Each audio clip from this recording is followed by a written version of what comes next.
16/4/2025 காலை முரளி. ஓம் சாந்தி. பாப்தாதா மதுபன். சிவ தந்தையே, பிரம்மா தந்தையோட உடல் அவதரிச்சு நமக்காக ஆசிரியராகி பாடம் எடுக்க வந்திருக்கிறார். நம்மளாம் இறைமானர்கள் மிக கவனமா இந்த ஆத்மா அபிமானி நிலையில இருந்து இந்த முறையை கேட்கலாம். பாபா சொல்றாங்க, இனிமையான குழந்தைகளே, தனது மனநிலையை பாருங்கள். இப்போ உங்க மனநிலையை பாருங்கன்றார். எனக்கு ஒரு பாபாவிடம் மட்டுமே ஈடுபாடு உள்ளதா, அல்லது ஏதாவது கர்ம சம்பந்தங்களில் மனம் ஈடுபட்டுள்ளதான்ட்டு செக் பண்ணுங்கன்றார். இப்போ தினம் காலையிலேருந்து இரவு படுக்க போற வரைக்கும் நமக்கு ஒரு பாபாட்டே புத்தி போகுதா, இல்லை வேற எங்கேயாவது போகுதா, கர்ம சம்பந்தங்கள்ல மனசு ஈடுபட்டிருக்கான்னு செக் பண்ணுங்க. இதைதான் சார்ட் மாதிரி வைக்க சொல்றாரு. நான் இவ்வளோ நேரம் நினைச்சேன், ஏன்னா புத்தி அங்கங்க கர்மத்துல போகும். அந்தந்த கர்மம் செய்ய வேண்டியதா இருக்கும். சிலதெல்லாம் செஞ்சே ஆகணும், அந்த மாதிரி இருக்கும். சிலர்கிட்ட பேச வேண்டியதா இருக்கும், சிலரை பார்க்க வேண்டியதா இருக்கும். ஆனா நமக்கு ஈடுபாடு யார் மேல இருக்கு? பாபா கூடவே இணைஞ்சிருக்கிறோமா, இல்ல தனியா இருக்கிறோமா? இதை செக் பண்ணணும். கேள்வி: தனக்கு நன்மை செய்வதற்காக எந்த 2 விஷயங்களின் கணக்கை தினந்தோறும் பார்க்க வேண்டும் சொல்றாரு. இப்ப உங்களுக்கு நீங்களே நல்லது செஞ்சுக்கணும்னா பாபா சொல்றது நம்ம நன்மைக்காக 2 விஷயங்களின் கணக்கை செக் பண்ணுங்கன்றாரு. ஸ்கூல்ல டீச்சர் சொல்லுவாங்கள்ல, நீ நல்லா இருக்கணும்னா நீ நீ உனக்காக நீ இதை செய், எனக்காக வேணாம் அப்படின்னு சொல்லுவாங்க மிஸ். அந்த மாதிரி பாபா சொல்றாரு, உனக்காக நீ இதை செய்யுங்க, உங்களுக்காக செய்யுங்க. 2 விஷயத்த தினந்தோறும் செக் பண்ணுங்க. என்னன்னா பதில்: யோகம் மற்றும் நடத்தையின் கணக்கை தினந்தோறும் பாருங்கள் சொல்றாரு. நான் எவ்வளோ நேரம் யோகா பண்ணேன், எவ்வளோ நேரம் பாபா நினைவுல கர்ம யோகியா இருந்தாலும் பரவாயில்ல, வேலை செஞ்சுட்டே பாபா நினைச்சேன்.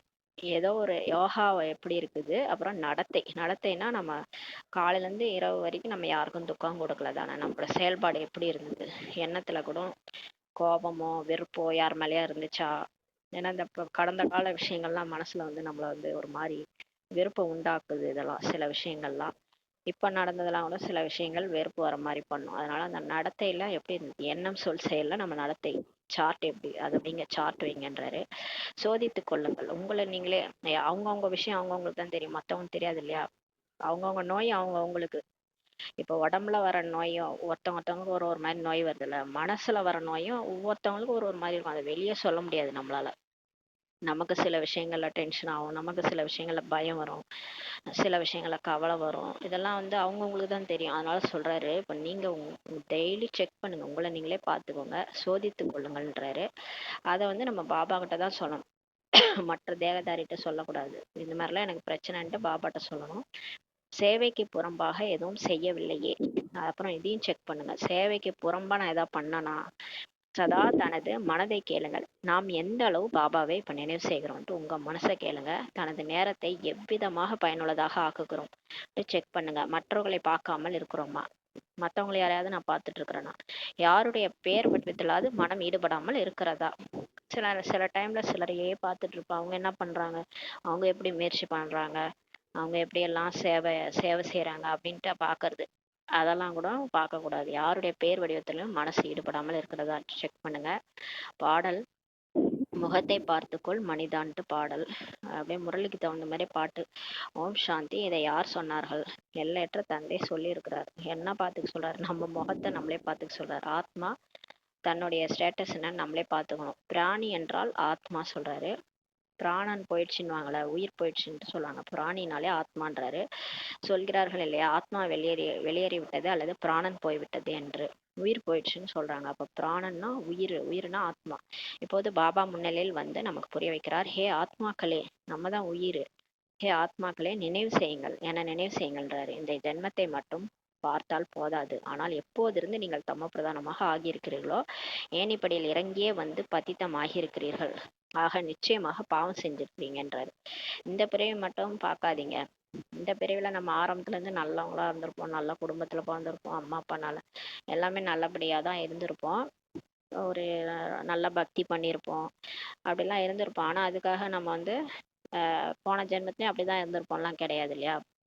எங்கெங்க பிறந்தோமோ அங்கங்க அந்த நம்ம நிறைய தப்புலாம் பண்ணியிருப்போம், நமக்கே தெரியாது. போன ஜென்மத்துல என்ன பண்ணோம் நமக்கே தெரியாது. அதனால சொல்றாரு, நீங்க துவாபரேகத்துல இருந்து எப்போல இருந்து தமோ பிரதானமா ஆயிட்டீங்களோ, துவாபரேகம் கூட நம்ம ரஜோ பிரதானமா இருந்திருப்போம், கலியுகத்துல தான் கொஞ்சம் கொஞ்சமா தமோ ஸ்டேஜ் வந்திருப்போம். அப்போல இருந்தே நம்ம ஏணிப்படையில இறங்கி தான் வந்திருக்கிறோம். பதித்தமா ஆகியிருக்கிறீங்க. ஆக கண்டிப்பா நம்ம பாவம் பண்ணியிருக்கிறோம்னு சொல்றாரு பாபா.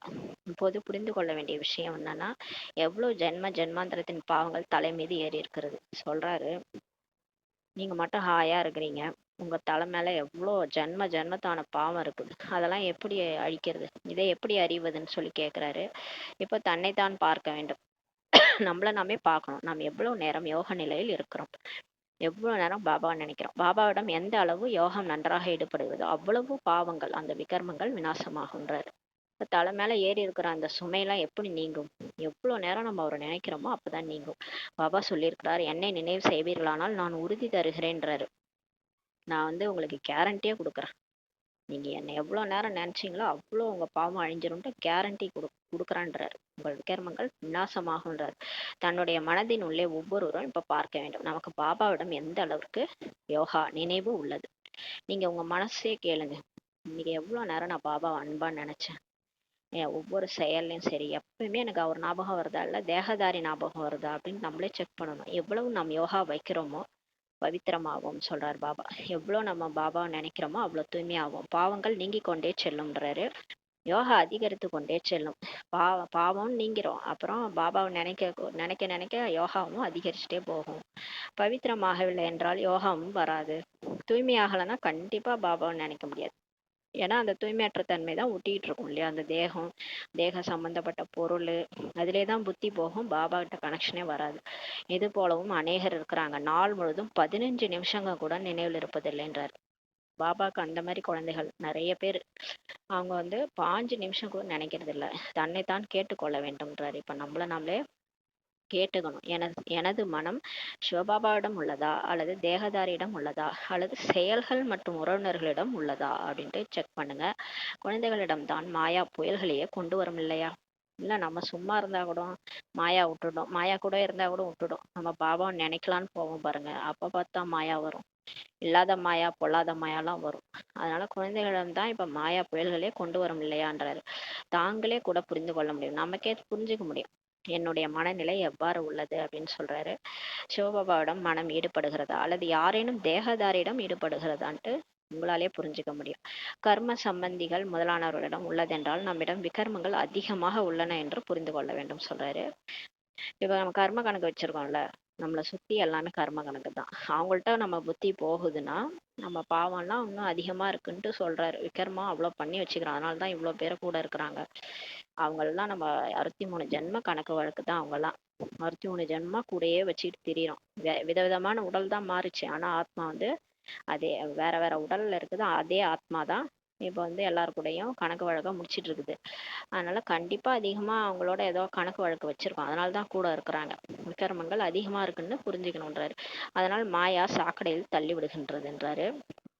அதாவது அந்த முதல் விகாரத்துல தள்ளி விட்டு மாணவர்கள் உள்ளுக்குள் புரிந்து கொள்ள முடியும், நாம் பாஸ் ஆவோமா இல்லையா அப்படின்ட்டு. இப்ப நாமளே புரிஞ்சுக்க முடியும். ஸ்கூல்ல கூட ஸ்டூடெண்ட்ஸ் தெரியும், நான் 35 மார்க் எடுப்பேன், இல்லை நான் ஃபெயில் ஆயிடுவேன் அப்படின்னு அவங்களுக்கே தெரியும். அந்த மாதிரி இப்போ நம்மளாலே புரிஞ்சுக்க முடியுன்றாரு. நன்றாக படிக்கிறோமா இல்லையா, நம்பர் வாரோ இருக்கத்தான் செய்கின்றனர் இல்லையான்றாரு. இப்போ நம்மளே புரிஞ்சுக்கலாம் எந்த அளவுக்கு நம்ம படிக்கிறோம், படித்த முரளியை வாழ்க்கையில தாரணை பண்றோமா. இப்போ இன்னைக்கு ஒரு முரளி சொல்றாரு, அந்த சொன்ன விஷயத்த நம்ம அந்த ஃபுல் டே செய்ய முடியாத அளவுக்கு தான் இந்த மாயா கொண்டு வரும் டெஸ்ட் பேப்பரை. அவர் அமைதியா இருங்கன்னுவாரு, அன்னைக்கு பார்த்து தான் நம்ம அதிகமா பேசுற மாதிரி இருக்கும். பாத்தீங்கன்னா அதெல்லாம் டெஸ்ட் பேப்பர் நமக்கு வரும், அதை தாரணையே பண்ண விடாத மாதிரி மாயா பண்ணும். அதனாலதான் பாபா சொல்றாரு, படிக்கிறோமா இல்லையா, படிச்ச படிச்ச முரளிய தாரணை பண்றோமா இல்லையா அதையும் செக் பண்ணணும். நம்பர் வாரம் இருக்கத்தான் செய்கிறாங்க இல்லையான்றாரு. ஆனா இதுல பிரம்மா பாபா மாதிரி மம்மா மாதிரி நம்மளால முயற்சி பண்ண முடியுதா? அம்மாலாம் அது அதிர்ந்து கூட பேச மாட்டாங்களாம். அந்த அளவுக்கு நம்ம இல்லைதானா தெரியுது, நமக்கு வரிசைகரமா தான் நம்ம இருக்கிறோம் அப்படின்னு சொல்றாரு பாபா. ஆத்மா தனக்கு நன்மை செய்து கொள்ள வேண்டும். இப்போ நமக்கு நாமே நன்மை செஞ்சுக்கணும் சொல்றாரு. பாபா வழி காட்டுகிறார் தான். பாபா வழிதான் சொல்லுவார். அப்ப இப்ப சாப்பிடணும்னா நம்ம நம்ம வாயால நம்ம தான் சாப்பிடணும். நம்ம அப்பா சாப்பிட முடியுமா? நமக்காக அப்பா சாப்பிட முடியுமா? அவரு வாழைப்பழத்தை உரிச்சு கூட வாயில கூட வச்சிருவாங்க அப்பான்றவங்க. அப்புறம் முழுங்குறது நம்ம தான் முழுங்கணும். அதனால பாபா அவரே நமக்காக முயற்சி பண்ண மாட்டார் இல்லையா? அவரு வழிகாட்டுவார், அவ்வளவுதான். நமக்கு நாமே தான் நன்மை செஞ்சுக்கணும்ன்றாரு. அவருக்கு பாவம் வருது நம்மளை பார்த்தா, அதனால இது பாவம் அந்த பசங்கன்னு சொல்லிட்டு நமக்கு கிளாஸ் எடுக்கிறார். நீங்கள் புண்ணிய ஆத்மா ஆகி உயர்ந்த பதவி பெற விரும்புகிறீர்கள் என்றால் அதில் தூய்மை தான் முதலாவதாகுன்றாரு. இப்ப நம்ம அவர் நம்மள ஆசைப்படுறாரு உயர்ந்த பதவி அடையணும்ட்டு. அப்ப தூய்மையாகி புண்ணிய ஆத்மாவா ஆகணும்னா ஃபர்ஸ்ட் தூய்மையா ஆகணுன்றாரு. வரும்போது தூய்மையானவராகவும் திரும்பி போகும்போதும் தூய்மையானவராக தான் போக வேண்டும்ன்றாரு. பரந்தாமது வரும்போது எப்படி வந்தீங்களோ அப்படிதான் நீங்க திரும்பி போகணுன்றாரு. தூய்மையானவரா வந்தோம் இல்லையா, தூய்மையானவரா தான் போகணும். இந்த உடல் அபிமானத்தை விட்டுட்டு உடலையே இங்கதான் கடைச்சிட்டு போக போறோம் இல்லையா, இந்த உடம்பு கூட தூக்கிட்டு போக மாட்டோம், எல்லாம் இங்கே மண்ணில தான் மக்க போகுது. ஆத்மா மட்டும்தான் நம்ம பறந்து போக போறோம். அப்ப தூய்மையாகி போகணுன்றாரு. தூய்மையற்றவர்கள் ஒருபோதும் உயர்ந்த பதவி பெற முடியாதுன்றாரு. சதா தனது மனதை இப்போ கேட்டுக்கொள்ள வேண்டும். நாம் எவ்வளவு பாபாவை நினைவு செய்கிறோம். அதனால சார்ட் வைக்கணும். நான் எவ்வளோ நேரம் நினைச்சேன், டிராஃபிக் கண்ட்ரோல் எத்தனை பண்ணேன், நான் காலையில இருந்து சாயங்காலம் வரைக்கும் எவ்வளோ நேரம் பாபாவை நினைச்சேன். ஒரு மணி நேரம் கூட எக்ஸ்ட்ரா எடுத்துக்கலாம். 10:30 to 11:00 பண்ணுவாங்க அந்த பீஸ் இதில் மதுபனில் செய்வாங்க. 10:30 to 11:00 கிளாஸ் இருக்கும், மெடிடேஷனும் இருக்கும். அது மாதிரி நம்மளும் இங்கே கிளாஸு மெடிடேஷன் ஏதாவது ஒன்று வச்சுட்டு பிஸி ஆக்கிக்கணும். அப்புறம் இரவு நேரத்துல ஒரு அரை மணி நேரம் தூங்க போகும்போது பாபா நினைவு செய்யணும். இந்த மாதிரி நம்ம ஒரு 10 நிமிஷம் 1 மணி நேரத்துக்கு ஒரு தடவை பண்ணா கூட அதுவே நமக்கு கணக்காயிடும். இந்த மாதிரி நீங்க செக் பண்ணுங்கன்றாரு. ஒரேடியா நினைக்க முடியல கூட அப்பப்ப நினைக்கலாம் இல்லையா, அதான் சொல்றாரு. நாம் என்ன செய்கிறோம் இல்லை எனில் நிச்சயம் பின்னால் அமர்ந்துள்ள மாணவர்களுக்கு மனதுக்குள் அறிக்கும்ன்றாரு. இல்லைன்னா கடைசியில நம்ம மனசாட்சியே நம்மளை உறுத்துன்றாரு. உயர்ந்த பதவி பெறுவதற்காகவே முயற்சி செய்யறாங்க எல்லாரும், ஆனால் அதற்கேற்ற நடத்தையும் இருக்க வேண்டும் இல்லையா. எல்லாரும் கேட்டா என்ன சொல்றாங்க, லட்சுமி நாராயணன் ஆவேன் 108ல வருவேன்றாங்க. ஆனா பாபா கேக்குறாரு நடத்தையும் அந்த மாதிரி இருக்கணும் இல்லையா. பார்த்தா அந்த மாதிரி தெரியலன்றாரு. அதான் முகத்தை பார் மனிதா அப்படின்ட்டு பாட்டு ஓடுது. பாபாவை நினைவு செய்து தனது தலை மீதுள்ள பாவங்களின் சுமையை இறக்கி வைக்க வேண்டும்ன்றாரு. இப்ப அவரை நினைச்சு பாவ சுமையை நம்ம தலைமையில இருக்கிறத இறக்கி வைக்கணும்ன்றாரு. நினைவினால் அன்றி பாவங்களின் சுமையை இறக்கி வைக்கவே முடியாதுன்றார் பாபா. அதாவது ஒண்ணுமே செய்யாம ஒண்ணும் பண்ண முடியாதுன்றாரு. ஏதாவது கொஞ்சம் செய்யணும் இல்லையா, பாபா நினைக்கணும். பாபா நினைச்சாதான் பாவம் போகுன்றாரு. ஆக எவ்வளவு பாபாவிடம் நினைவின் ஈடுபாடு இருக்க வேண்டும். இப்ப எவ்வளவு நேரம் நான் நினைக்கிறேன், ஈடுபாடு எனக்கு போதா, எனக்கு எல்லாத்த விட பாபா தான் ரொம்ப பிடிக்கணும், அந்த மாதிரி இருக்கா. இல்லைன்னா இங்க ஏதாவது பொருள் பிடிச்சி இருக்குதா. நம்ம மனசு ஆண்களுக்கு ஒரு மாதிரி வீக் பாயிண்ட், பெண்களுக்கு ஒரு மாதிரி வீக் பாயிண்ட், அதுல புடிச்சு மாயா போட்டு வச்சு அடிமையாக்கி வச்சிருக்கு. அதை நம்ம கண்டுபிடிக்கணும், எனக்கு எது எதுலெல்லாம் புத்தி போகுது அப்படின்ட்டு நம்மளே செக் பண்ணி ஒவ்வொருத்தவங்களுடைய நோயும் அவங்கவுங்களுக்கு தான் தெரியும். பாபாட்ட சொல்லி சொல்லி மாத்திக்கணும். உயர்ந்தவர்களும் உயர்ந்த தந்தை சொல்கிறார். இப்ப தந்தையாகிய என்னை நினைவு செய்வீர்களானால் விக்ரமங்கள் விநாசமாகுன்றாரு. இப்ப பாபாவை நம்ம நினைச்சாதான் பாவம் அழியும். நேரம் அருகில் வந்து கொண்டே உள்ளதுன்றார். நேற்று கூட சொன்னார்ல, ஒரு செகண்ட் வேஸ்ட் பண்ணீங்கன்னா 1 வருஷம் அங்க போகுதுன்றார். அப்ப எவ்வளவு ஜாக்கிரதையா இருக்கணும். நேரம் வேற, டைம் வேற சீக்கிரம் வந்துருச்சுன்றாரு. சரீரத்தின் மீது நம்பிக்கையே கிடையாது. ஏன்னா நேரம் நெருங்கன்றதுனால இப்ப நம்ம உடல் மேல நமக்கே நம்பிக்கை இல்லைன்றாரு.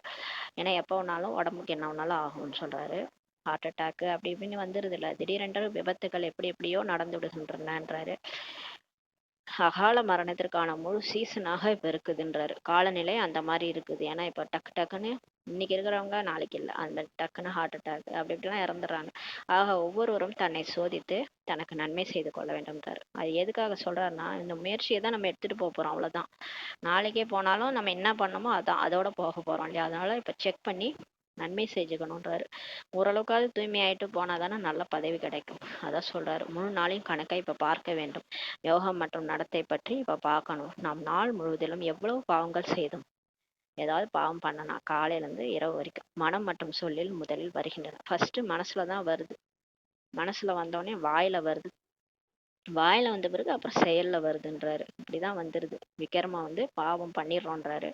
இப்போது குழந்தைகளுக்கு சரியான புத்தி கிடைத்துள்ளது. அதாவது நாம் நல்ல காரியங்களை செய்ய வேண்டும். யாரையாவது ஏமாற்றாமல் இருந்தேனா, இதெல்லாம் செக் பண்ணுங்கன்றாரு.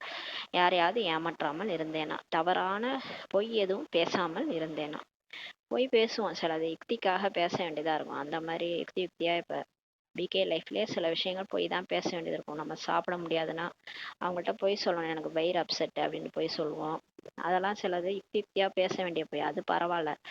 தவறான பொய் பேசி எதையாவது செஞ்சுட்டு விக்ரமம் பண்ணிட்டு அதனால மற்றவங்களுக்கு ஹர்ட் ஆகிற மாதிரி பண்றது, அந்த மாதிரி எதுவும் பேசாமல் இருந்தேனான்ட்டு செக் பண்ணுங்க. அந்த மாதிரி பொய்யிலே வந்து மற்றவங்கள அது வந்து பாதிக்கிற மாதிரி பொய் எதுவும் பேசாமல் இருந்தேனா, சேவைக்கு குந்தகம் செய்யாமல் இருந்தேனா, சேவைக்கு குந்தகம் செய்யற மாதிரி ஏதாவது வேலை செஞ்சனா, யாரேனும் யாருடைய பெயர் விடத்தில்லாது சிக்கிக் கொள்கின்றனர் என்றால் யஞ பிதாவுக்கும் நிந்தனை செய்கின்றனர் என்பதாகும். இது வந்து இந்த சின்ன பசங்கள்கிட்ட தான் இந்த மாதிரி பிரச்சனை வரும். அவங்க என்ன பண்றாங்க, மற்றவங்கள ஒரு யாரெல்லாம் அழகா இருக்கிறாங்க, பெயர் வடிவம் அழகா இருக்கிறவங்களாம் இவங்க அழகா இருக்கிறாங்க அப்படி இப்படின்ட்டு போய் மாட்டிக்கிறாங்க. அந்த மாதிரி மாட்டிக்கிட்டா இங்க பிகே ஆயிட்டு அந்த மாதிரி நம்ம செய்யும் போது யாருக்கு கெட்ட பேரு? பாபாவுக்கு தானே கெட்ட பேர். அதனால இதுல ஜாக்கிரதையா இருக்கணும்ன்றாரு. பாபா சொல்கிறார், யாருக்கும் துக்கம் கொடுக்காதீர்கள்ன்றாரு. ஒரு தந்தையின் நினைவில் மட்டும் இப்ப இருங்க. இந்த மிக பெரியதொரு கவலை கிடைத்துள்ளது. நமக்கு என்ன கவலை? இப்ப வாழ்க்கைய பத்தி நமக்கு கவலை இல்லை, நம்ம உயிரே போனாலும் கவலை இல்லை. ஆனா ஒரே ஒரு கவலை, பாபாவை நிறைய நினைக்கணும். நம்ம கம்மியா நினைச்சிட்டா கம்மியா பதவி அடைஞ்சிருவோம். பாபாவை அதிகமா நினைக்கணுன்றதுதான் இப்ப பெரிய கவலையாவே இருக்குது. நாம் நினைவில் இருக்க முடிவதில்லை என்றால் என்ன கதி ஏற்படும் சொல்லி பாபா சொல்றாரு. இப்ப நினைச்சாதான் கடைசியில ஒரு ஞாபகம் வரும். இப்ப ஒண்ணுமே நினைக்கல, இப்ப கடைசியில மட்டும் ஒரு ஞாபகம் வந்துருமா? இப்பவே நம்ம வந்து அப்பப்ப ஏதோ ஒரு விஷயம் வருது, பாபாவே மறந்துடுறோம். அப்ப கடைசியில மட்டும் எப்படி அவர் ஞாபகத்துக்கு வருவார்? அதனால அது வந்து கடைசி சீன் வந்து அஞ்சு அஞ்சு தத்துவமும் போரிடும், மாயாவும் போரிடும், எல்லாத்தையும் வென்று நம்ம வந்து பாபா நினைவுல சரீரம் விடணும்.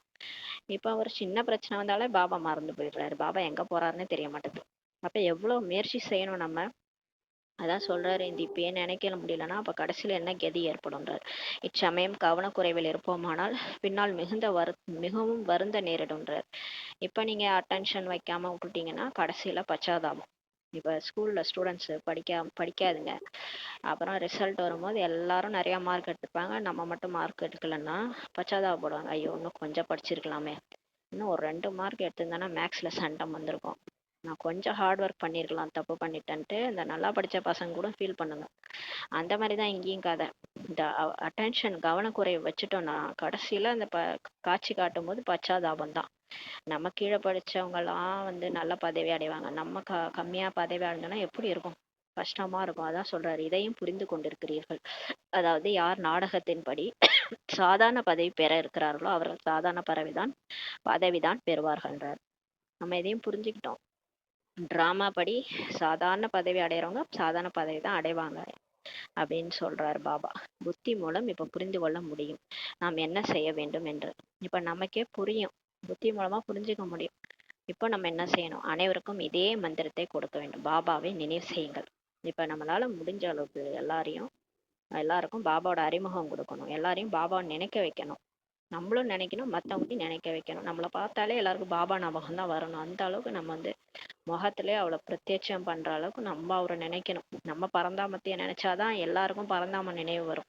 நம்ம இங்க இருக்கிற விஷயம் இந்த மாதிரி சாதாரண விஷயத்துல போனோம்னா அப்ப அவங்களும் நம்மள மாதிரிதான் இருப்பாங்க. அதான் சொல்றாரு, லட்சியமோ குழந்தைகளுக்கு இப்ப கிடைத்திருக்கிறது, இந்த விஷயங்களை உலகத்தினர் புரிந்து கொள்ளவே முடியாதுன்றாரு.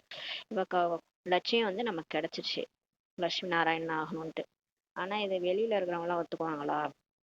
தேவதையா ஆக போறாங்களாம். யாராவது லட்சுமி நாராயணன் ஆக முடியுமா? இவங்களுக்கெல்லாம் ரொம்ப ஹெட் வெயிட்னு சொல்லுவாங்க நம்மள. இது வந்து நம்மளா சொன்னோம், பாபா வந்து சொல்லிட்டு இருக்கிறாரு. முதலாவது முக்கிய விஷயமே பாபாவை நினைவு செய்வதற்கானது ஆகும்னு சொல்றாரு. படைப்பவர் மற்றும் படைப்பின் ஞானமும் இப்ப கிடைச்சிருச்சு இல்லையா?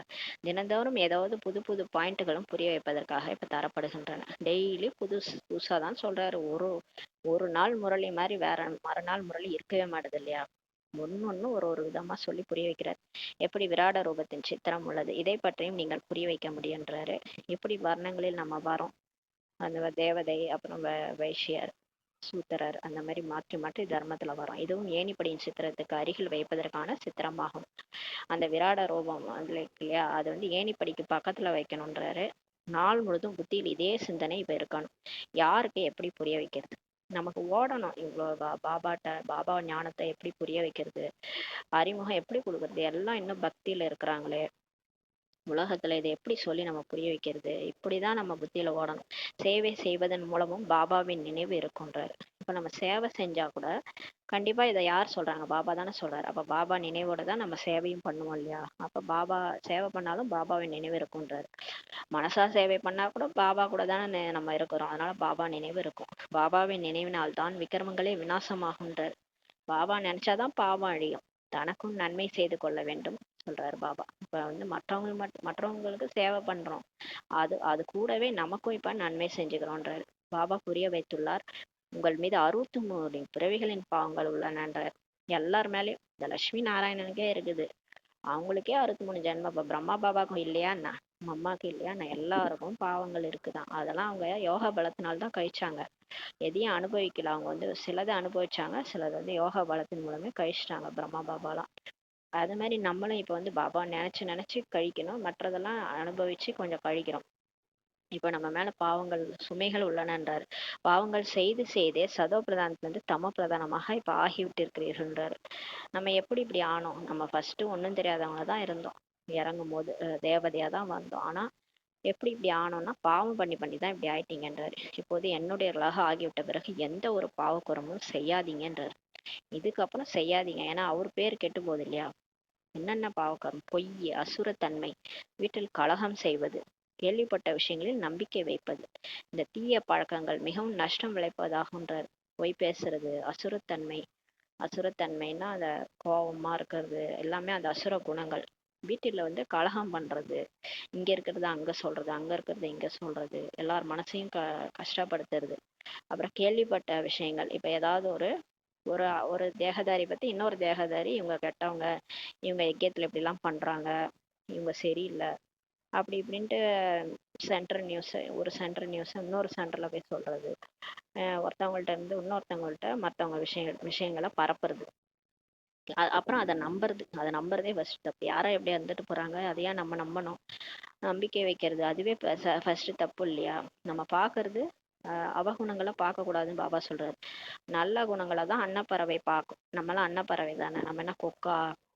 கெட்ட குணங்களை நம்ம பார்க்கவே கூடாது, நல்ல குணங்களை மட்டும்தான் பார்க்கணும், அதை தான் பரப்பணும், எல்லாருக்கிட்டையும் பரப்பணும். இந்த சென்டர்ல இவங்க சிஸ்டர் இவ்வளோ நல்லவங்க, இவங்க இப்படி பண்ணாங்க, அவங்கள எனக்கு ரொம்ப பிடிக்கும், அவங்கள்ட்ட இந்த குணம் இருக்கு, அதை மட்டும் சொல்லுங்க, ஏன் கெட்டதை பாக்குறீங்க?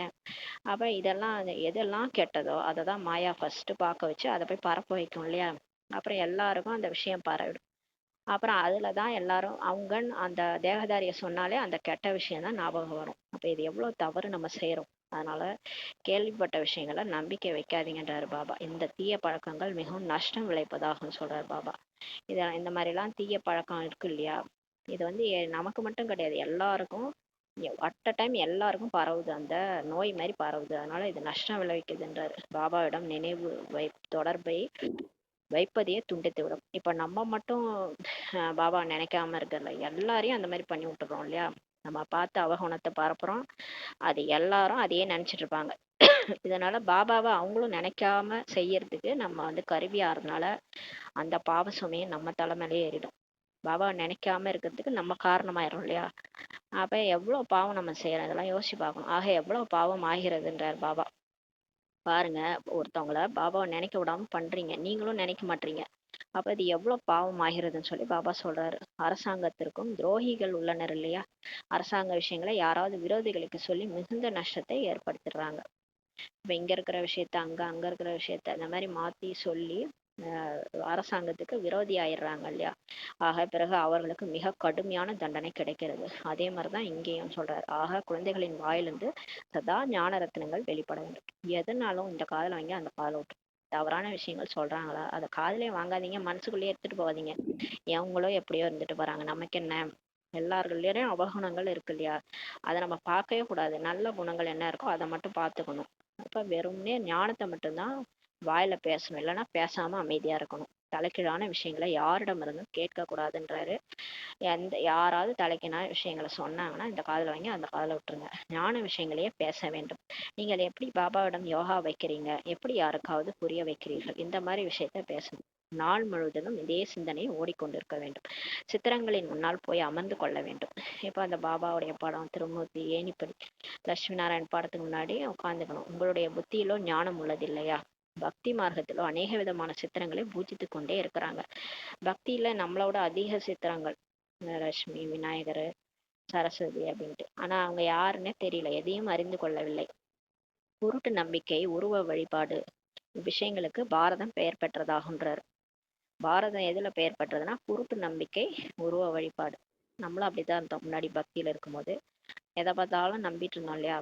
ஒரு மரம் இருக்கு, அது கீழே ஒரு கல் இருக்குன்னா உடனே அதுக்கு பூச்சை போட்டு அது ஒரு சாமியா நினைச்சு அப்படியே வழிபட ஆரம்பிச்சிடும். அதுதான் வந்து குருட்டு நம்பிக்கை, உருவ வழிபாடு. இப்போது நீங்கள் இந்த விஷயங்களை புரிய வைப்பதற்கு எவ்வளவு முயற்சி செய்றீங்க. நம்ம இதெல்லாம் நம்ம எல்லாருக்கும் சொல்லணும், புரிய வைக்கணும்ட்டு எவ்வளவு முயற்சி செய்யறோம். கண்காட்சிக்கு எவ்வளவு மனிதர்கள் வராங்க, பலவிதமானவர்கள் உள்ளனர். சிலரோ இவை பார்ப்பதற்கும் புரிந்து கொள்வதற்கும் ஏற்றவை என புரிஞ்சுக்கிறாங்க. கண்காட்சிக்கு வந்து நல்லா இருக்கும், நல்லா இருக்கும், இதெல்லாம் பார்க்கறதுக்கு நல்லா இருக்கு, புரிஞ்சுக்கிறதுக்கு எல்லாம் ஏத்ததுதான் சொல்லி புரிஞ்சுக்கிறாங்க. பார்ப்போம் என நினைத்து வருகின்றனர். வரோம் வரோம் சென்டருக்குன்ட்டு வருவான் சொல்லிட்டு போவாங்க, பிறகு சென்டர் பக்கமே வருவதே இல்லை என்றார் பாபா. நாளுக்கு நாள் உலகத்தின் நிலைமை கெட்டு கொண்டேதான் போகிறது. சண்டைகள் அதிகம் இருக்குது. வெளிநாடுகளில் என்னென்ன நடந்துட்டு இருக்குது கேட்கவே வேண்டான்றார் பாபா. எவ்வளவு மனிதர்கள் இறந்து போகிறாங்க. சம பிரதானமான உலகம் இல்லையா, வெடிகுண்டுகளை தயாரிக்க கூடாது என சொல்லத்தான் செய்யறாங்க. ஆனால் அவர்கள் சொல்றாங்க, உங்களிடம் ஏராளமாக வைத்துக் கொண்டிருக்கும் போது நாங்கள் ஏன் தயாரிக்க கூடாதுன்ட்டு சொல்றாங்க. இப்ப அடுத்த நாட்டுல இருந்து நம்ம மேல போட்டுருவாங்கல்ல, அப்ப அதுக்கு முன்னாடி நம்ம தயார் பண்ணி வச்சுக்கணும்ட்டு பண்ணிக்கிறாங்க. இல்லை என்றால் அடிமையாக ஆகி இருக்க நேரிடும். இப்ப நம்மளை வந்து கைப்பற்றிட்டாங்கன்னா அவங்களுக்கு போய் நம்ம அடிமையாயிடணுன்றதுக்காக இவங்களும் கண்டுபிடிச்சு வச்சுக்கிறாங்க. எந்த வழிமுறை வெளிப்பட்டாலும் அது விநாசத்திற்காக தான் சொல்லி சொல்றாரு. இப்படிதான் டிராமால விநாசம் பதியப்பட்டிருக்குது. அப்ப கண்டிப்பா நடக்கும்ன்றாரு. விநாசமும் நடந்தே ஆக வேண்டும். சங்கர் இதை தூண்டுவதாக சொல்றாங்க. சங்கரால தான் விநாசம் நடக்குது. சங்கரர் 3வது கண்ணை திறந்தா உலகமே விநாசம் ஆயிடும்ட்டு இதுல சாஸ்திரத்துல பக்தியில சொல்லியிருக்காங்க. ஆனா சங்கரர் தான் இதெல்லாம் விநாசம் பண்ண தூண்டுறாருன்ட்டு சொல்றாங்க. சங்கரர்ன்றது ஒரு ட்ரெஸ், சூட்சுமத்துல ஒரு ட்ரெஸ், அவ்வளவுதான். அதை போட்டுட்டு போய் இவர் காட்சி காட்டுறாரு. அவர் ஒன்றும் தூண்டுறது இல்லை. மனுஷங்க அவங்களே அவங்க தலையில சூனியம் வச்சுக்கிறாங்க. இதுல கடவுள் என்ன பண்ண முடியும். இப்ப ஆட்டம் பாம்பு கண்டுபிடிச்சு போடுறாங்கன்னா அது அவங்க பண்ற வேலை. இது கடவுள் என்ன பண்ண முடியும். எல்லாம் டிராமால இருக்குன்றார் பாபா. ஆனால் இதில் பிரேரணை, தூண்டுதல் முதலியவற்றின் விஷயமே கிடையாதுன்றாரு. இல்ல தூண்டுதல்லாம் கிடையாது, தானா நடக்குதுன்றாரு. நாமோ டிராமாவின் படி இப்ப நடித்து கொண்டுள்ளோம். இப்ப நம்மளோட ஆத்மால என்ன பதிவாயிருக்கோ அந்த பார்ட்டை நம்ம இப்ப நடிச்சிட்டு இருக்கோம். டிராமாவின் படி நடிக்கிறோம். மாயா மிகவும் வேகமானதுன்றாரு. மாயா ரொம்ப மோசமானது, வேகமானது, ஃபாஸ்ட். காமம், கோபம், பற்று, ஆசை, அகங்காரம் டக்குன்னு பாதிச்சிடும். அப்படியே நம்ம இந்த ஏணி மலையில இருந்து இறங்கும் போது ஈஸியா இறங்கிடுவோம் பாருங்க, ஏறும் போது கஷ்டப்பட்டு ஏறும். அந்த மாதிரி மாயா ஈஸியா நம்மள தேகாபிமானத்துல கொண்டு வந்து விட்டுடும். இறக்கி இறக்கி வச்சிரும் நம்மள. பாபா ஏத்துறதுக்கு கஷ்டப்பட்டு முயற்சி பண்ணுவாரு. இது ஈஸியா நம்மளை இறக்கி விடணும். நம்முடைய குழந்தைகளையும் கூட விகாரங்களில் வீழ்த்தி விடுகின்றதுன்றாரு. நான் கஷ்டப்பட்டு குழந்தைங்களை குளிப்பாட்டி பாராட்டி சீராட்டி தலையெல்லாம் சீவி விட்டு பொட்டு வச்சா இது மண்ணுல கொண்டு போய் விட்டுருது எங்க குழந்தைகள்ன்றார் பாபா. நம்முடைய குழந்தைகளையும் கூட விகாரங்கள்ல வீழ்த்திடுதுன்றார் பாபா.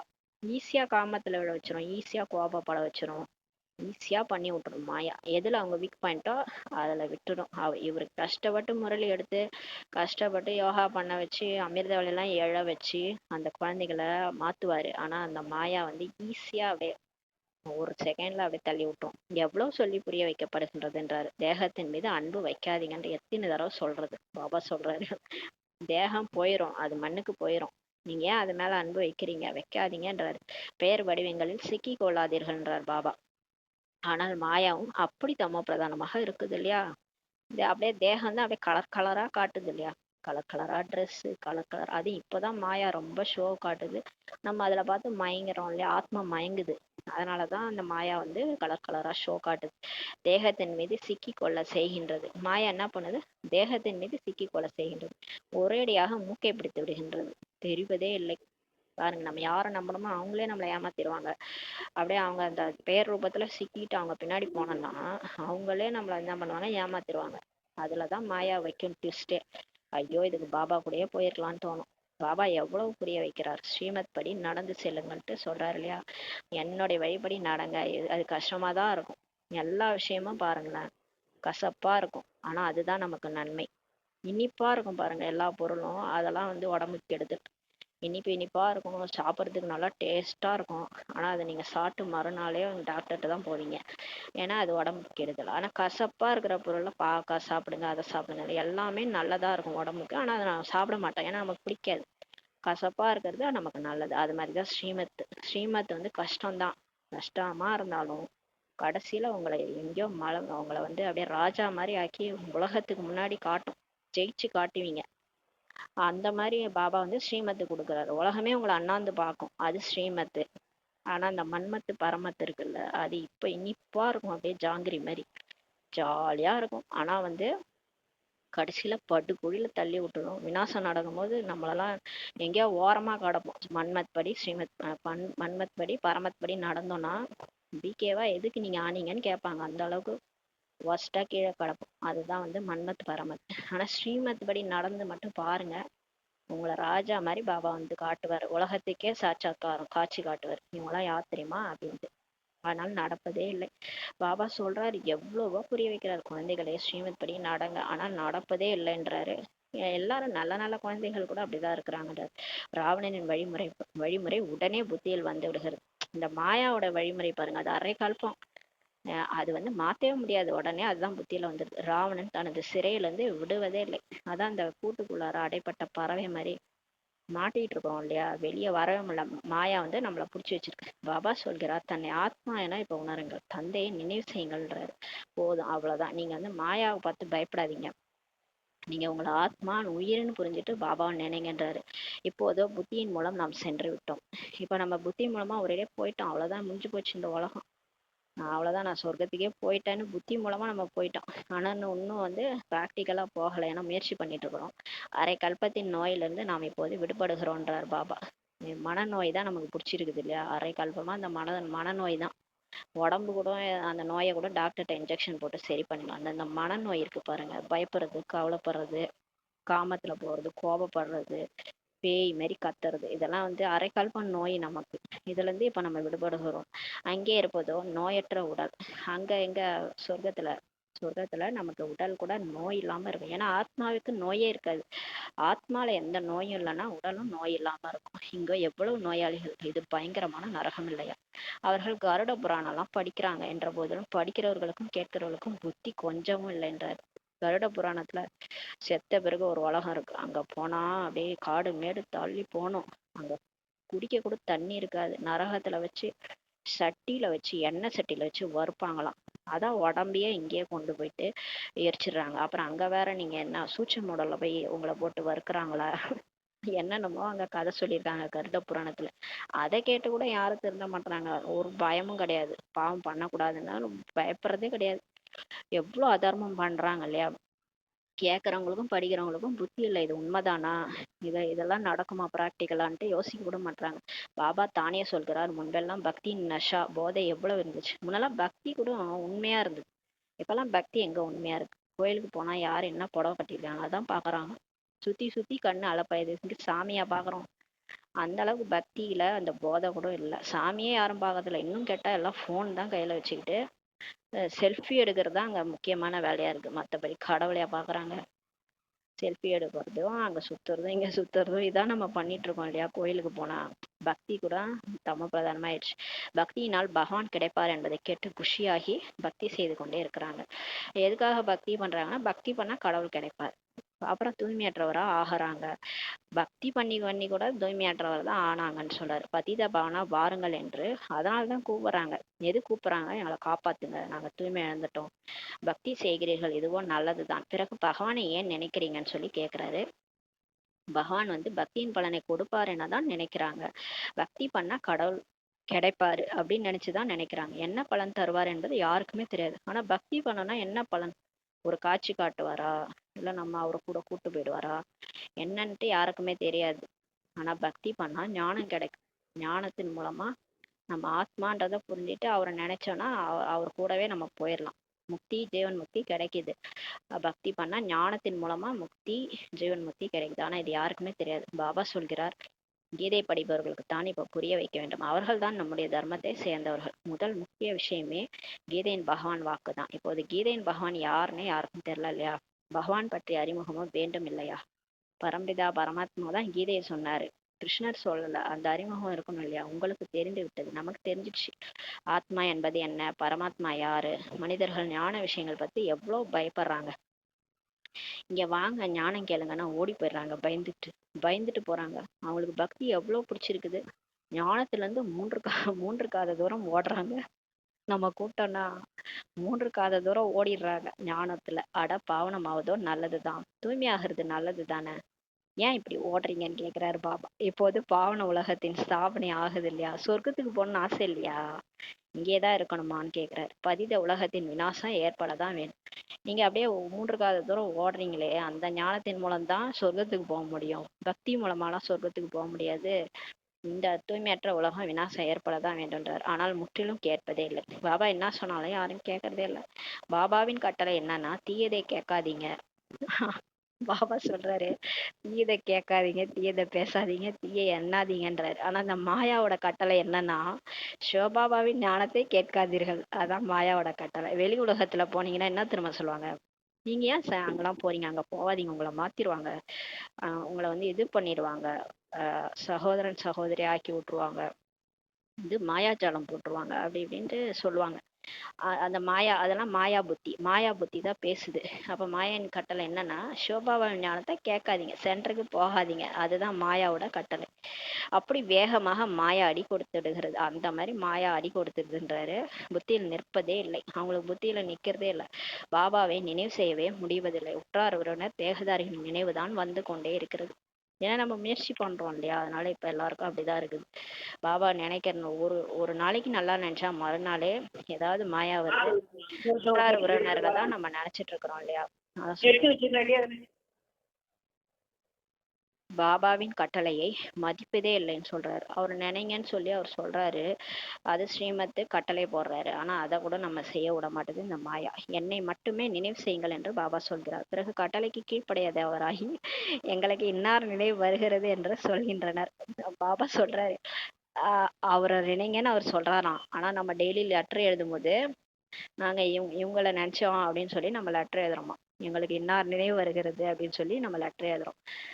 நினைவு வந்தால் கீழே விழுந்து விடுவார்கள். இந்த மாதிரி மற்றவங்களை நினைச்சிட்டு இருந்தீங்கன்னா கீழே விழுந்துருவீங்கன்றார். இந்த விஷயங்களிலோ வெறுப்பு வர வேண்டும். இது முற்றிலும் மோசமான உலகம். எதுக்கு இந்த உலகத்தை பாக்குறீங்க, நமக்காக புதிய உலகம் உருவாகி கொண்டிருக்குது. நினைக்கணும்னா சொர்க்கத்தை நினைங்க, பாபாவை நினைங்க, பரந்தாமத்தை நினைங்க. எதுக்கு இங்க இருக்கிறவங்களே நினைக்கிறீங்க. குழந்தைகளாகி உங்களுக்கு பாபாவின் மற்றும் சிருஷ்டி சக்கரத்தின் அறிமுகம் இப்ப கிடைச்சிருக்கிறது என்றால் அந்த படிப்பிலேயே இப்ப ஈடுபட்டு விட வேண்டும். இப்ப எவ்வளவு பெரிய அரிய பொக்கிஷம், அல்லாவுதீன் அற்புத விளக்கே கிடைச்சிருக்கு இல்லையா. பாபாவும் சிருஷ்டி சக்கரத்தின் ஞானமும் கிடைச்சிருச்சு. அப்ப அதிலே ஈடுபட்டுடணும். அதை விட்டுட்டு சோழி பின்னாடி போலாமான்னு கேக்குறாரு. இந்த மாயா இந்த கலர் கலரா காட்டுது, அது பின்னாடி போறீங்களேன்ற பாபா சொல்கிறார், தனக்குள் பாருங்கள். இப்ப உங்களை நீங்களே பாருங்க. நாரதின் உதாரணம் கூட இருக்குது இல்லையா. நான் லட்சுமியை கல்யாணம் பண்ணிக்க போறேன்னு சொன்னாராம். நாராயணன் சொன்னாராம், உன் முகத்தை போய் கண்ணால பாரு. பக்தி பண்ணிட்டு எப்படி லட்சுமியை கல்யாணம் பண்ணிக்க முடியும். நம்ம வந்து ஞானத்துல போயிட்டோம்னா ஞான சிந்தனை பண்ணணும், பாபா மட்டும்தான். அதை விட்டுட்டு பக்தியும் பண்ணிட்டு இருந்தோம்னா அப்ப நம்ம லட்சுமி ஆக முடியாது இல்லையா. அதை சொல்றாரு. ஆக பாபாவும் சொல்கிறார், தன்னை பாருங்கள் சொல்லி சொல்றாரு. இப்ப உங்களை நீங்களே பாருங்க. நாம் பாபாவை நினைவு செய்கிறோமா, நினைவினால் தான் பாவங்களே பஸ்மமாகுன்றாரு. எந்த ஒரு நிலையிலும் சிவபாபாவையே நினைவு செய்யணும். என்ன மாதிரி ஒரு நிலை வந்தாலும் சரி. அதான் சொல்றாருல, அம்மா இருந்தாலும் அல்வா சாப்பிடுங்கன்னு முரளி படிங்கன்னாரு. அதனால எந்த ஒரு நிலையிலும் பாபா தான் நினைவு செய்யணும், முரளி படிக்கணும். வேற யாரிடமும் அன்பு வைக்க கூடாதுன்றாரு. ஏன்னா எல்லாமே டெம்பரரி தான், இங்க யாருமே பர்மனெண்ட் கிடையாது. உடல் எதுவுமே பர்மனெண்ட் கிடையாது, எல்லாமே மண்ணுக்கு போயிடும். எல்லாமே எங்க இருந்து வந்ததோ அங்கேயே போயிடும். உயிர் மட்டும்தான் மேல போகும். இப்ப வேற யாரிடம் அன்பு வைக்க கூடாது. கடைசியில் சிவபாபாவின் நினைவு இருக்க வேண்டும். உயிரை விடும்போது பாபா நினைவு இருக்கணும். அப்போது உயிர் உடலை விட்டு பிரிய வேண்டும். அந்த பாபா நினைவுலயே அந்த உடலை விட்டு அந்த உயிர் வந்து பிரியணும். அதுதான் வந்து உயர்ந்த பதவி அடைய முடியும். சிவபாபாவின் நினைவும் இருக்கணும், சுயதர்ஷன சக்கரத்தின் ஞானமும் இருக்க வேண்டும்ன்றாரு. சுயதர்ஷன சக்கரதாரி யார் என்பது யாருக்குமே தெரியாது.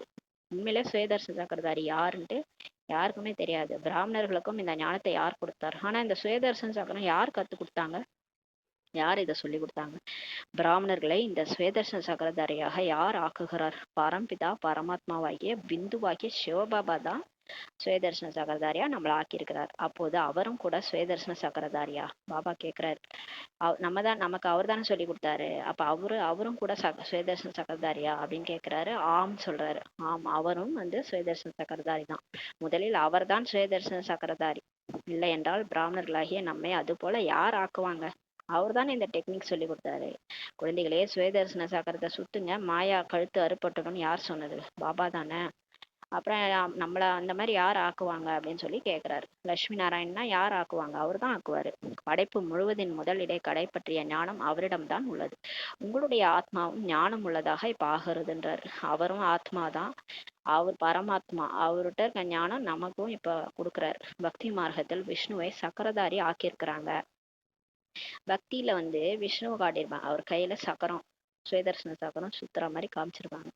பரமாத்மா திரிகாலதரிசி, திருமூர்த்தி, திருநேத்திரி என்பதாக நாம் சொல்கிறோம். பக்தியில சொல்வோம் இந்த பரமாத்மா தான் மூன்று காலத்தையும் தெரிஞ்சவர், மூன்று மும்மூர்த்திகளை படைச்சவர், பிரம்மா விஷ்ணு சங்கரர். திருநேத்திரி மூன்றாவது கண் உடையவர்லாம் நம்ம சொல்றோம்.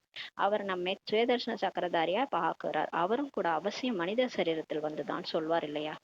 அவரு கூட கண்டிப்பா பரம்பிதா பரமாத்மா ஏதோ ஒரு சரீரத்துல வந்திருக்கணும், வாய் மூலமா தான் பேசியிருக்கணும்.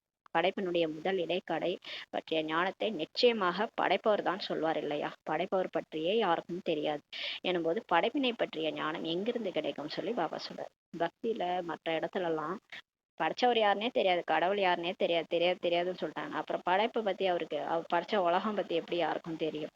இத்தனை யுகம் இருந்தது, இவ்வளவு காலம் அது இப்படி சுத்துது, இப்போ விநாசம் ஆக போகுது, திரும்ப சொர்க்கம் வரப்போகுது, இதெல்லாம் யாருக்கு தெரியும்? அன்னைக்கு சொன்னார்ல, வானத்துலயா சொர்க்கம் இருக்கு அப்படின்னு சொன்னாரு. கூரையில போய் யாராவது வசிப்பாங்களா? இது கூடமா புரியாம இருக்கிறீங்க? அதாவது இந்த உலகம் வீடுனா, பூமி வீடுனா, ஆகாயம் கூரை தானே. கூரையில போய் யாராவது வசிப்பாங்களான்னு சொல்லி கேட்டார். அப்ப கீழே தான், இதுதான் சொர்க்கமா இருந்துச்சு, இதுதான் நரகமாகுது. இப்போது நீங்கள் புரிந்து கொண்டிருக்கிறீர்கள். சிவபாபா தான் சுயதர்சன சக்கரதாரி, ஞான கடலாக இருப்பவர். நாம் எப்படி 84 பிறவிகள் சக்கரத்தில் வருகிறோம் என்பது பற்றி அவர் தான் அறிவார். அவர் தாமே புனர்ஜென்மம் எடுப்பதில்லை, அவர் மறுபிறவை எடுப்பதில்லை. அவரிடம் ஞானம் தான் உள்ளது, அதை நமக்கு சொல்கிறார். ஆக முதலில் சிவபாபா தான் சுயதர்சன சக்கரதாரியாக இருக்கிறார். சிவபாபா தான் நம்மை சுயதர்சன சக்கரதாரியாக ஆக்குகிறார், தூய்மையாக ஆக்குகிறார், பாவனமாக ஆக்குகிறார். ஏனென்றால் பதித்த பாவனர் அவர்தான், அதனால நம்மளை தூய்மையாக்குகிறார். படைப்பவரும் அவர்தான் சொல்றார். தந்தை குழந்தைகளின் வாழ்க்கையை பற்றி அறிவார் இல்லையா? நம்மளை பத்தி அவருக்கு தான் தெரியும், நம்ம 84 பிறவி எப்படி எடுத்து வந்தோம். சிவபாபா பிரம்மா மூலமாக ஸ்தாபனை இப்போ செய்விக்கிறார். செய்பவர் செய்பவர் இல்லையா? அவர் தான் செய்பவர், செய்ய வைக்கிறவர், எல்லாமே அவர் தான். நீங்களும் இப்போது கற்றுக்கொள்ளுங்கள், மற்றவர்களுக்கு கற்றுக் கொடுங்கள் சொல்லி பாபா சொல்றார். பாபா கற்று தருகிறார், பிறகு மற்றவர்களுக்கும் கற்றுக் கொடுங்கள் என சொல்கிறார். நமக்கு இந்த சுயதர்சன சக்கரம் சுத்துறது, ஞானம் எல்லாம் சொல்லி கொடுக்குறாரு. அப்புறம் மற்றவங்களுக்கும் சொல்லி கொடுங்கன்றார். ஆக சிவபாபா தான் உங்களை சுயதர்சன சக்கரதாரியாக ஆக்குகிறார். அவர் சொல்கிறார், எனக்கு சிஷ்ய சக்கரத்தின் ஞானம் உள்ளது என்று சொல்றார், அதனால் தான் அதை நான் சொல்கிறேன். ஆக 84 பிறவுகளை எப்படி எடுக்கிறீங்க? இந்த 84 பிறவுகளின் கதை புத்தியில் இருக்கணும்ன்றாரு. இது புத்தியில் இருந்தால் கூட சக்கரவர்த்தி ராஜாவா உங்களால ஆக முடியுன்றாரு. இதுதான் ஞானம் ஆகும். மற்றபடி தந்தையின் நினைவினால் தான் பாவங்களே நீங்கும். மற்றபடி அவரை நினைச்சாதான் பாவம் நீங்கும். 3 நாளின் கணக்கை வெளிப்படுத்துங்கள். நினைவே செய்யவில்லை என்றால் என்ன கணக்கை வெளிக்கொண்டு வருவீர்கள்னு சொல்லி கேட்கிறாரு. சரி, சார்ட் வைக்கணும்னா ஏதாவது நினைச்சாதானே சார்ட் வைக்க முடியும். சார்ட் வைக்கணும் சாயங்காலம் அப்படின்னா நமக்கே வெக்கம் வரும். ஐயோ, காலையில இருந்து ஒண்ணுமே நினைக்கல, எப்படா வைக்கிறது? வச்சு பார்த்தாதான் தெரியும் எவ்வளவு நேரம் நினைச்சோன்ட்டு. அதான் சொல்றாரு, நாள் முழுவதும் இப்ப என்னென்ன செய்தோம் இதுவோ நினைவில் இருக்கிறது இல்லையா? இப்படியும் மனுஷங்க இருக்கிறாங்க, தங்களின் அன்றாட கணக்கை நினைத்து பார்க்கிறாங்க. எத்தனை சாஸ்திரங்கள் படித்தோம். பக்தியில கூட அவங்க அன்றாட நான் இன்னைக்கு ஃபுல்லா என்ன நல்லது செஞ்சேன் நினைச்சு பாக்குறாங்க, என்ன புண்ணியம் பண்ணன்னு கூட நினைச்சு பாக்குறாங்களாம். பாருங்க, வெளி உலகத்திலே அப்படி இருக்கிறாங்க. பாபா சொல்றார், எத்தனை சாஸ்திரங்கள் படித்தோம், எத்தனை புண்ணியம் செய்தோம், நீங்களோ சொல்வீர்கள். ஆனா நம்ம சொல்லுவோம், எவ்வளவு நேரம் பாபாவை நினைவு செய்தோம், எவ்வளவு குஷியோடு பாபாவின் அறிமுகம் கொடுத்தோம், சேவை செஞ்சோம்ட்டு நம்ம சொல்லுவோம். பாபாவிடமிருந்து கிடைத்துள்ள பாயிண்ட்களை பற்றி அடிக்கடி சிந்தனை செய்யுங்கள். கிடைத்துள்ள ஞானத்தை புத்தியில் நினைவு வையுங்கள். இப்ப இன்னைக்கு என்ன முரளி சொன்னாரு, பாபா இதெல்லாம் சொன்னாரு, எவ்வளவு குஷியா இருந்தது தெரியுமா அந்த பாயிண்ட கேட்டு. அதெல்லாம் புத்தியில வைங்கன்றாரு. தினந்தோறும் முரளி படியுங்கள்ன்ட்டு பாபா சொல்றாரு. அதுவும் மிக நல்லதுதான். முரளி படிச்சாலே அதுவே நல்லது. முரளியில் உள்ள பாயிண்ட்டுகள் பற்றி அடிக்கடி சிந்தனை செய்ய வேண்டும். இப்போ ஒரு பாயிண்டா எடுத்துக்கோங்க, அது அடிக்கடி சிந்தனை செஞ்சாலே அதுவே ஆத்மாக்கு சக்தி வரும். இங்கே வசிப்பவர்களை விட வெளிநாடுகளில் வசிப்பவர்கள் அதிகமாக நினைவுல இருக்கிறாங்க. பாருங்க, பாபா சொல்றாரு, பாரதத்துல இருக்கிறவங்களோட வெளிநாட்டுல இருக்கிறவங்க நல்லா நினைக்கிறாங்க பாபாவை.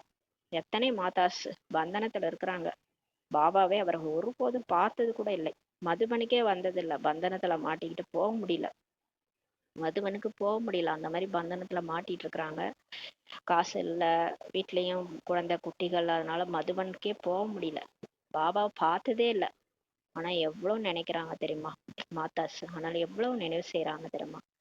அவங்க நினைக்கிற அளவு கூட இங்க இருக்கிறவங்க நினைக்கிறதுலான்றாரு. நஷா அதிகமாகின்றது, போதை வர அதிகமாகிறது. ஏன்னா வீட்டில் அமர்ந்த வரை அவங்களுக்கு காட்சிலாம் கிடைக்குது. பாபா சாட்சாத்காரம் காட்டுறாரு, ஏன்னா அப்படி நினைக்கிறாங்க இல்லையா. சாட்சாத்காரம் ஆகின்றது, அல்லது சிரமமின்றி கேட்டு கேட்டே நிச்சயம் ஏற்பட்டு விடுகின்றது. ஞானத்தை கேட்டு கேட்டே அவங்களுக்கு நிச்சயம் வந்துடுது. ஆக பாபா சொல்கிறார், உள்ளுக்குள் தன்னை சோதித்து கொண்டே இருங்கள். இப்ப நீங்க உங்களை செக் பண்ணுங்க, நாம் எந்த அளவு உயர்ந்த பதவி பெறுவோம்ட்டு செக் பண்ணுங்க. நம்முடைய நடத்தை எவ்வாறு இருக்குது, ஏதாவது உணவு பானத்தின் பேராசையோ இல்லைதானே. ஏன்னா நல்லா முயற்சி பண்ணிட்டு கடைசியில ஏதாவது ஒரு உணவு மேல பட்டுங்க சாகிற நேரத்துல எனக்கு பானிபூரி சாப்பிடணும் போல இருக்குன்னு சொல்லிட்டாங்களாம் ஒருத்தவங்க. அப்புறம் அதை வாங்கிட்டு வந்து சாப்பிட்டு அந்த நினைவுல சரின்னு விட்டா அப்புறம் என்ன ஆகுறது. அதான் பாபா சொல்றாரு, எது மேலயும் பேராசை ஆசை வைக்காதீங்க. அப்புறம் கடைசியில அந்த பொருள் ஞாபகத்து வந்துரும் இல்லையா. உணவு பானத்தின் மேல கூட அப்படியே யூஸ் பண்ணுங்க, அதுக்காக சாப்பிடாதீங்க குடிக்காதீங்கலாம் பாபா சொல்லல. சாப்பிடுங்க, ஆனா இந்த உடலுக்கு அது நம்ம ஒரு இன்ஸ்ட்ருமெண்ட். இந்த உடல் அதுக்கு நான் போட்டுட்டு இருக்கிறேன் இன்புட், அவ்வளவுதான். அது அவுட்புட், இன்புட் அவுட்புட்லாம் அது கொடுக்கணும் இல்லையா. நம்ம உடம்புக்கு நம்ம கொடுக்க வேண்டியதை கொடுக்கணும், அது மாதிரி நினைச்சு சாப்பிடுங்க. மற்றபடி அதை வந்து ரொம்ப ஆசையா ரொம்ப அது மேல விருப்பத்தோடலாம் எந்த ஒரு பழக்கமும் இருக்கக்கூடாது. அது மாதிரி ஏதாவது ஒரு பழக்கம் வச்சுக்கிறது, அதை டிவி பார்க்கறது, ஏதாவது பேசுறது, மற்றவங்க கூட பேசிட்டு இருக்கிறது, ஒரே பழக்கம் செல்போன் பார்க்கறது, அது அது இல்லைன்னா நம்மளால இருக்க முடியாது. அதே மாதிரி பழக்கமா அந்த மாதிரி வச்சக்கூடாது. முக்கியமான விஷயம் கலப்படம் இல்லாத ஒரு நினைவில் இருக்க வேண்டும். முக்கியமான விஷயமே எல்லாரையும் நினைச்சுக்கிறது பாபாவையும் நினைச்சுக்கிறது, அந்த மாதிரி நினைக்க கூடாது. கலப்படம் இல்லாத ஒரு நினைவில் இருக்கணும். மனதை கேளுங்கள், நாம் யாரை நினைவு செய்யும். ஃபுல் டே நான் யாரை நினைச்சேன், உற்றார் உறவினரை நினைச்சேனா, பாபா நினைச்சேனா, எவ்வளவு சமயம் மற்றவர்களை நினைவு செய்கிறோம் அதையும் செக் பண்ணுங்க. சில டைம்ல நினைப்பேன், இவங்க போனாங்களே ஒன்றும் வீட்டுக்கு வரலையே அப்படிலாம் யோசிச்சுட்டு இருப்போம் இல்லையா. அவங்க என்ன சில டைம்ல யாரை நமக்கு பிடிக்காதோ அவங்கள நினைச்சிட்டு இருப்போம். இவங்க ஏன் இவங்க நம்மளை இப்படி சொன்னாங்க, இவங்களுக்கு வேற வேலையே இல்லை, நம்மளை இப்படி பேசிட்டே இருக்காங்க அப்படின்ட்டு அவங்க நினைச்சிட்டு இருப்போம். இந்த மாதிரி மற்றவங்கள நினைக்கிறோம், பாபாவை நினைக்க மாட்டோம். அதான் சொல்றாரு பாபா, ஞானத்தையும் தாரணை செய்ய வேண்டும். இப்ப ஞானத்தையும் நம்ம தாரணை பண்ணணும், பாவங்களும் நீங்க வேண்டும். ஞானத்தையும் வாழ்க்கையில தாரணை பண்ணணும், நம்ம பாவமும் போயிடணும். ஒரு சிலரும் அப்படிப்பட்ட பாவங்கள் செய்துள்ளனர், கேட்கவே வேண்டான்ற. சண்டை போடுறது, கோச்சிக்கிறது, அடிதடி பண்றது, இந்த மாதிரிலாம் பாவங்கள் செய்திருக்கிறாங்க. ஏன் கொலை பண்றவங்களே பிகே ஆகி மாறி இருக்கிறாங்க. அந்த மாதிரிலாம் நிறைய பேர் இருக்கிறாங்க. நிறைய கிரைம் பண்ணவங்க கூட திருந்தி இருக்கிறாங்க பிகே ஆகி. அந்த மாதிரியும் இருக்குது. அதை பாபா சொல்றார், பகவான் சொல்கிறார், இதை செய்யுங்கள் என்று. ஆனால் வெளி விஷயங்களில் வசமாகியுள்ளோம், அதாவது மாயாவசமாக ஆகியிருக்கிறோம் என சொல்லி விடுகின்றனர். பாபா சொல்றாரு என்ன நினைங்கன்ட்டு, ஆனா நம்ம என்ன சொல்றோம், பாபா எதை செய் இதை செய்ன்றாரு, ஆனா நம்ம வெளி விஷயத்துல வசமாகி இருக்கிறோம், மாயா வசமாகிறோம்ட்டு சொல்றாங்கன்றாரு. நல்லது, மாயாவின் வசமாகவே இருங்கள்ன்ட்டு பாபா சொல்றாரு. ஆனால் நீங்கள் ஸ்ரீமத் படி நடக்க வேண்டும், அல்லது தன்னுடைய வழிப்படி நடக்க வேண்டும், பார்க்க வேண்டும்.